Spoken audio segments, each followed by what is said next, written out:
There was a teacher in Israel, a young teacher, who decided to go to the one who inspired him to become a teacher, who had no idea that they were his inspiration. And that was a teacher of his from 30 years ago. And he came to the teacher and he said, "Thank you for inspiring me to become a teacher."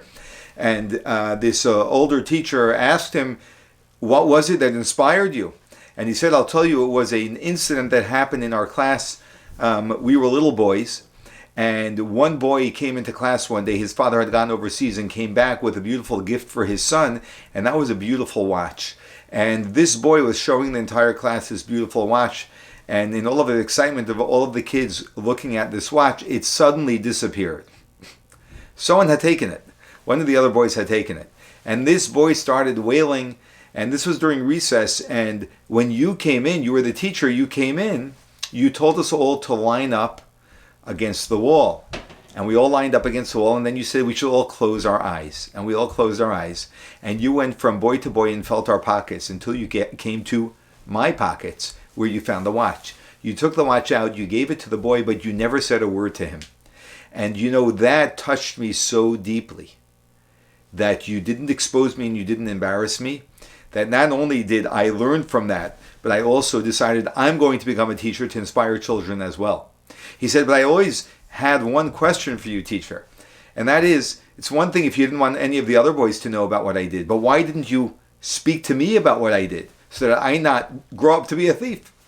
And the teacher said, "Honestly, I never knew who the boy was who took the watch either until this moment.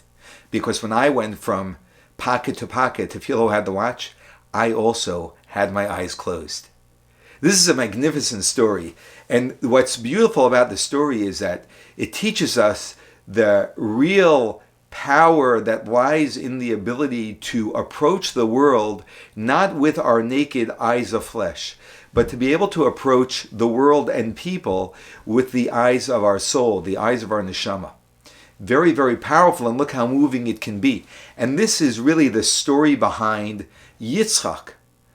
Yitzchak Avinu, Yitzchak our forefather, who the Torah tells us that Kizaken Yitzchak, when Yitzchak became old, Vatichena Eines Mira'is, that his eyes became weak from seeing. He became blind, as we're taught, and he couldn't see. And that's when he called his older son Esau, and he said, "Esau, I'd like to give you a blessing. I feel that my death is coming soon."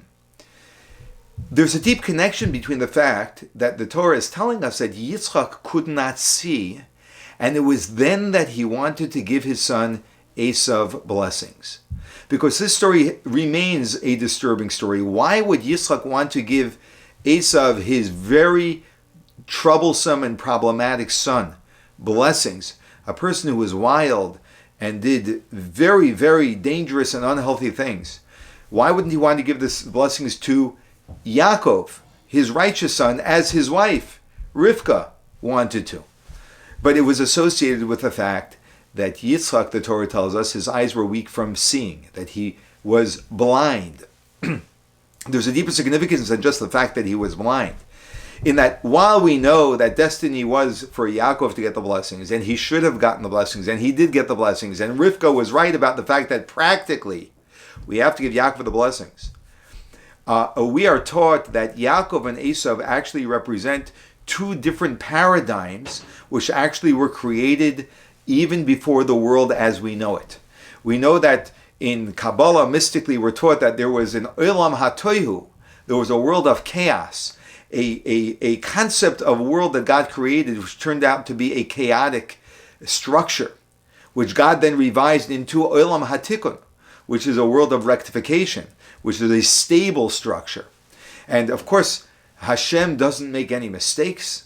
So when he made this chaotic environment, this wasn't a mistake at all, but it was by design as it was preparing for this world of rectification. The power of, and the concept of this world of chaos is a world where there is very intense energy.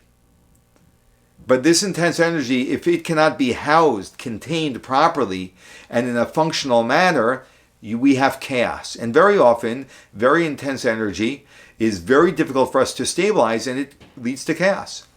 At the same time, You have energy which is stabilized, and that is often not as intense, and that's why it can be stable and very highly functional. This is the representation of Esav's life and Yaakov's life. Yaakov's life was Olam HaTikun, a world of rectification, a world of stability. Esav represented a world of chaos. A world of chaos is not a world of evil. It's a world of such intense potential that it is so hard to anchor down and to contain in a healthy, functional manner that often it turns into chaos. And Yitzchak, because he was not looking at his son the way everyone else did, looking at his external features and behaviors, but he was looking at the very depth of him, which he was able to do because he wasn't looking with his eyes of flesh, because his eyes were no longer seeing, representing the idea that he wasn't looking at his son Esav the way everyone else sees him, but he was looking at the deeper potential that he knew that lay deep within his son Esav. And he was hoping that by giving him the brachos, the blessings, that may awaken and maybe stabilize this powerful energy. That was the hope of Yitzchak.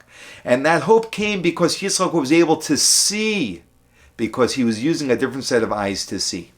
Now, while that ultimately is not the approach ultimately that should be taken to give blessings to chaos, because if you give blessings to chaos, who knows what this chaos may turn into. But Yitzchak still teaches us the way to look at another person or at another situation. And that is to understand that there's something much deeper in potential that lies here. And we have to become aware of that, because when we are aware of that in another person, we actually awaken that within that person, making it easier for them to take this profound ability that lies within them and to stabilize and make it something beautiful and productive. We are living in historic times without a doubt. The whole world is shaking right now. And we can either look at everything with the eyes of flesh, in the way we see it, in the way the classic person would see it and comment on it. But the Torah teaches us, and Yitzchak teaches us, to look at what's going on much more deeply than simply the way everything looks, but to look at it through the eyes of our neshama, the eyes of our soul, and see what is really going on. The world is being shaken, and we, the Jewish people, are being called up to task to demonstrate to the world the presence of God and everything that we stand for. It's much more comfortable for the world to look at the way things look, and to perceive it as, we can't take on evil, and we don't want to do more evil because some evil was done as the world perceives it, and not have the courage to actually see what is really going on. That there is the battle of war of good and evil that's happening on a global scale right now. And we have the ability to stand up for good in a very strong and courageous way.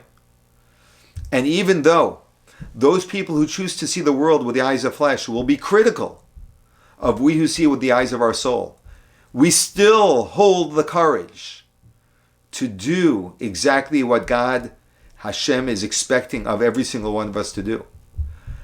To live by the values and the morality of the divine, and to eradicate evil for the sake not only of the Jewish people, but of the entire world, because we are at the threshold of Mashiach. And if we falter now, we will hold back everything that we wait for and daven for every single day. This we learn from our forefather Yitzchak.